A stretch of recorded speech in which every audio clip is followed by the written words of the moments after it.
Guild Wars 2 is getting housing, and today on the stream we just got a look at it, and it looks absolutely great. So great that it honestly might not only compete with other housing systems in MMOs, but also might be the best one we have gotten yet.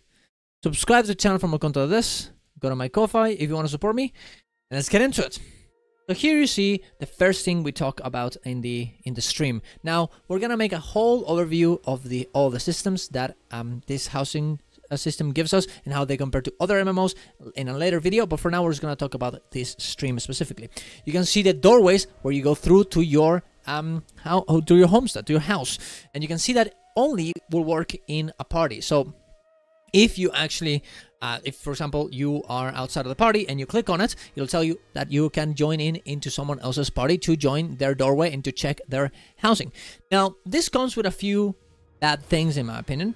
I kind of don't like the fact that it's only on parties, that you can only get 5 people in. That I think definitely sucks. It would have been nice if you could get way more than that, like a squad, but that's just not how it's gonna work, sadly. And now I know that that's for guild halls as well. Like it makes sense that you would just have that kind of functionality for guild halls and homesteads for 5 people. But I think it would be nice to have the possibility of getting more people to get parties and stuff like this inside of the homestead, as most of the homestead seems better developed than guild halls. Now maybe all these things that they talked about here will go to guild halls as well. We'll have to see. But until then, I'm gonna be a bit hesitant on it. Also, the party system is not the best compared to the squad system. So until they actually, you know, set up parties to be more interesting, they have, you know, to have squad messages, to have markers and stuff. I'm not really gonna be a fan that much of this, right?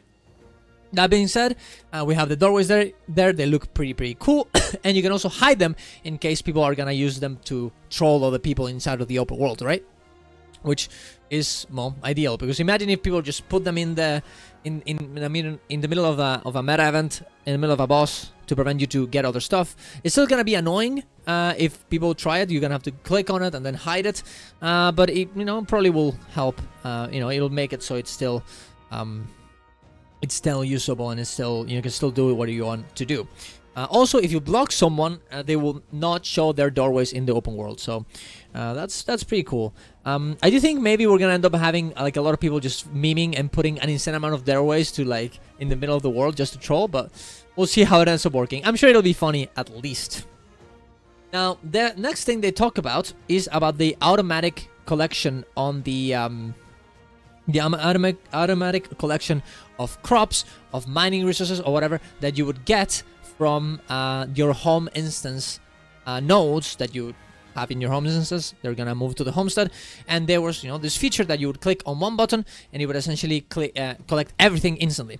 This was supposed to come for later on the expansion, but now it's actually gonna come in instantly on launch, so that's actually pretty cool. The next thing they talk about is about the system on the refiner, right? This refiner that gives you resources to actually craft different decorations. You can see there how it actually has 200 a week for this specific materials, and there are multiple materials, not only wood. Of course, there's also going to be ores and stuff, and you can see that's the typical materials that you would have in Guild Wars 2. And also you can actually go for gold as well. It'll also be locked per week. You can see that you can only buy 299 per account this week, but you can just go for gold and you'll be able to get them. It seems like a very big material and gold sink if you really want to buy this. But yeah, it seems at the start I was like, oh my god, this is gonna be such a, you know, such pay to win, or such like you're gonna have to swipe in order to get this. But to be fair, I think it makes sense. I think at the end of the day, this is obviously going to be a gold sink of some sort in this game, if you want to get more decorations. So overall, I'm not really mad about it. I think it would be nice. I mean, is it bad to have a gold sink? I don't know if it's bad. I think it's sometimes not only material sinks, but gold sinks are needed. So I'm not gonna hate it. I think it's fine. Now you can also upgrade your trading. You can see there to get more of these refinements a week. If you upgrade these little things, these capacities, you'll be able to buy more a week. You're gonna have to use, of course, the specific materials to upgrade your wood trade capacity. But yeah, that's actually pretty cool as well, right? They also talk about how you're gonna end up unlocking these decorations in the first place in the hardworking system, and they said that obviously it's gonna go through masteries. They did talk about that before. You're essentially gonna have to get masteries in the open world, do events, do strikes, do any type of content from the actual expansion, and this will reward you with the recipes, and you'll be able to unlock most of them. Now, that being said, there's gonna be recipes that you're gonna get from the open world, from different strikes, from different content, from different achievements, from different bosses. Right, so you're still gonna not get everything, which makes it pretty cool. You know, like you're tying up this system with the actual content, not only over in the total amount of content, but also from different types of content specifically, which makes it fun, right? Hey, you know, if you have a decoration in your homestead, I'm gonna know that that decoration is there because you got it from, I don't know, killing the new raid boss or whatever, or doing a farm of a specific meta over and over again. That is super significant and super, super cool, and very happy with it. They also said that this is all obviously all account bound, and they also talk about the fact that, oh yeah, they talk about the next thing they talk about is about the alt parking possibilities of this. A lot of people were complaining about this. I didn't really see the point, but yeah, a lot of people were talking about the fact that it kind of sucked for alt parkers, because the only way that you actually can access and see your alts inside of this little homestead is by leaving your alts inside of the homestead. And everyone that does alt parking was like, oh, well, then I'm not going to be able to leave it on the chest that I have ready to get every day. But that's actually not entirely true, as, of course, at the end of the day, you are gonna be able to leave the homestead and go instantly into the place that where you were before. So you can just leave your leave your character, your old parking character, inside of the homestead, then get out into the alt parking spot, get the item, and then bring it back. And you'll say, well, that's annoying. It's 2 loading screens. True, but to be honest, and they talk about this here, we're gonna get a resting bonus from being on the homestead, and resting bonuses are actually very good in this game.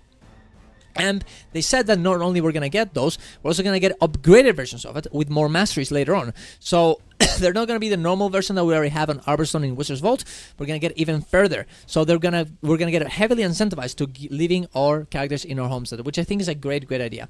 Now, maybe these boosts are not going to be enough, but I really hope they are. And yeah, I think they should. I think they should be, and I'm expecting for them to be. They also talk about the mounts and how they, you know, as you can see there, you can pet them, you can look at them, you can ride them as well. If you, for example, pick up your rabbit that you have right there on this side, it'll disappear, and you will be you'll be riding it, right? It'll disappear. It'll essentially appear on your feet. Now, also your alts will be usually sometimes grabbing these mounts themselves. So if, for example, you can see the little NPC there right here, if they go into the raptor right now, that raptor will disappear. That Siggy person will go on foot, and you will have the raptor, which I think is super cool, super nice RP on it. I think that's absolutely very funny and very cool. The next thing they talk about is the little cats. Oh, they show a little bit of the notes here. It's really not that important. The skiff that you can go through and ride it, but they go to this little cats. So there's like a collection in the game where you can actually collect cats, and a specific golem called Mox that takes care of them, and you can bring all of those here into the homestead. You can pet them, you can play with them, and I think that's pretty cute. Pretty good thing that was in the homes instance before, and now it's moved out around to here. They also talked about a few of the things about how decorating starts on the game.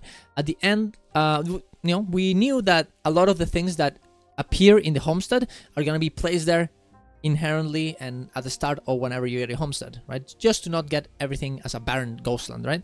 But they said that you can actually change these things. I'm actually a very big fan of letting people have a base upon which to build upon. A lot of people didn't like that because they wanted to remove it, but I think it's nice that you can actually remove it. You just have it as a start for people that need a bit of inspiration, which I think is completely fine. They also talked about the fact that you can actually put any of the decorations, you can actually put them in the air or underground, which I think is super cool, because sometimes you want to be able to create new things, and you know, in the guild halls you would only be able to put things on top of each other, which is very annoying, right? So it's actually pretty cool that you can do this instead. I think it's a very good feature, and I'm very much I'm very much happy with it. You can see it right there. Also, most of the you can see the little things to rotate them and everything. it seems like everything is very, very intuitive, right? You know, every one of the little, what's the word? Little arrows there tells you exactly what they're, you know, what they're gonna do, and it's very easy to tell how things, how to actually engage with the system. They also talk about all the, obviously, what's the word? The features that you have here. You have 1 for decoration panel to place the items. You have 2 for modify mode, so essentially move them around like this. Then you have 3 as rotate mode to rotate them around. There you go. There's the rotation thing. You can see it right there. And you have 4 to scale, so you can make them bigger or smaller, which is super, super cool. They actually afterwards talk about the fact that, for example, if you do as a chair and you want to scale it up, you know, in this game you can actually sit on chairs, right? But if you make it too big, you will actually not be able to sit on it, and it will prevent you from doing it because it wouldn't make sense. The animation wouldn't make sense.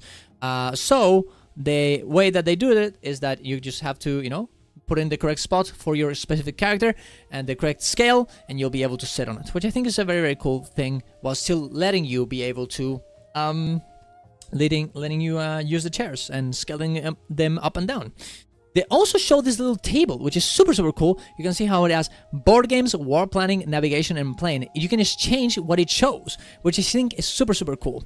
And I'm not sure if this is the only decoration that works this way, or there's multiple of them that, you know, you can essentially change the way that it looks. But I think the fact that this is a thing already gives insane potential to the rest of the housing system and all the decorations we might actually end up having. So very, very, very cool. They also talk about a few of the limitations that we used to have. For example, back in the day, in guild halls, you would only be able to have 27 light sources inside of your guild hall. But now, you will only be able to get 27 light sources in your field of view. So you're going to be able to get way, way more. And this means that in total, you're going to be able to get 250 max light sources, which can completely change the lighting of a spot, of a room, or multiple rooms, or the overall, you know, the overall homestead. So very, very cool. You can also change between night and day to change the lighting. This is one of the things that I really liked about the Final Fantasy XIV system. You can actually change the lighting of each of the rooms. But of course, this was a setting, right?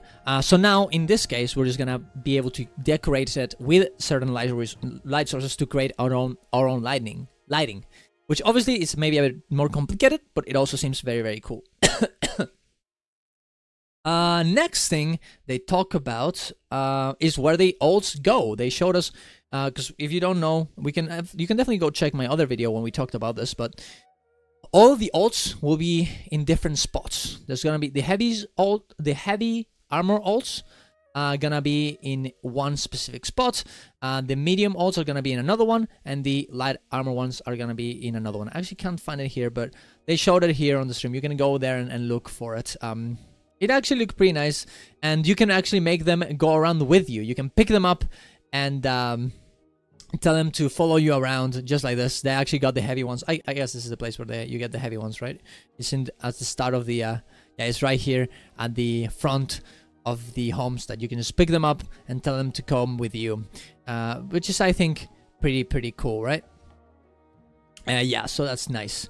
What else? Oh, they also show the fact that you can actually change your homestead to enable or disable fall damage, mounts, and gliding, which is such an insane thing to be able to do for jumping puzzles. This game is very good at jumping, at creating jumping puzzles, of experiencing jumping puzzles, and the fact that you are gonna be able to disable mounts and gliding, so you cannot cheat on the jumping puzzle, is a huge deal. This was one of the biggest issues with guild hall jumping puzzles. You can create them, but everyone could cheat on them. So what's the point, right? So this will actually be able to create an insane amount of content for this. I really hope that guild halls get the same treatment, though. I'm guessing they will. Oh, that's the light armor place, by the way.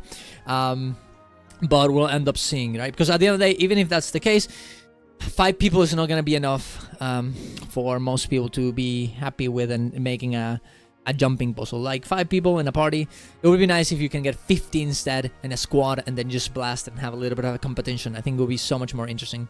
They also talked about the fact that you can actually decorate in underwater as well, which I think was super cool. So maybe guys, you could end up having a little bit of you know, an underwater Homestead, maybe, you know, maybe it could be. You can see also here how, you know, the lighting difference between day and night. And this is night, of course. The sky was actually pretty nice as well. You could see the aurora borealis from it. It's actually very cool. So yeah, and there you go. They also talk about the fact that if you leave your homestead, other members will not get kicked out, which is actually super, super cool.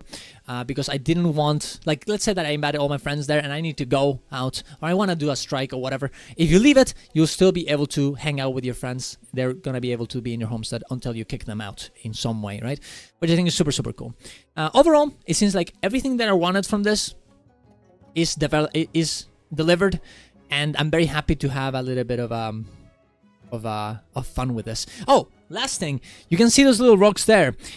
Those rocks are actually just rocks with a stool on side of it. So these gamers, they actually went in and created their own stools from clipping different items together. Because, you know, obviously a normal rock, you would not be able to sit on it. But by putting the seat inside of the rock, they made it so you can actually, well, get a rock stool, which I think is super, super cool, and it makes the possibilities of what you can do actually in this homestead insanely big. We're gonna make our Guild Wars 2 versus Final Fantasy and ESO housing system comparison video very, very soon, now that we have a lot of information on it. And I really think this is honestly, I don't really see anything that the other games do have that are better than this. I think this is actually the best, especially because it's so easy to get. You don't have the dumbass like Final Fantasy thing like, oh, you need to buy your home and you need to bid for it. It's cringe and I hate it. So I'm really, really happy that this is not gonna be the case here, and I'm very excited to make that video so people can, you know, maybe people that are very invested into housing in other MMOs can maybe give a look to Guild Wars 2. But there you go. Thank you very much for watching, guys. That was the live stream. If you want to see the entire live stream, I'll leave the link on the description down below. But that was around the summary, everything that was said. Thank you very much for watching, guys. See you guys around. Love you all. Bye-bye. See you. Go to my Twitch. Go to my YouTube. Subscribe. Bye-bye. Bye-bye. Bye-bye.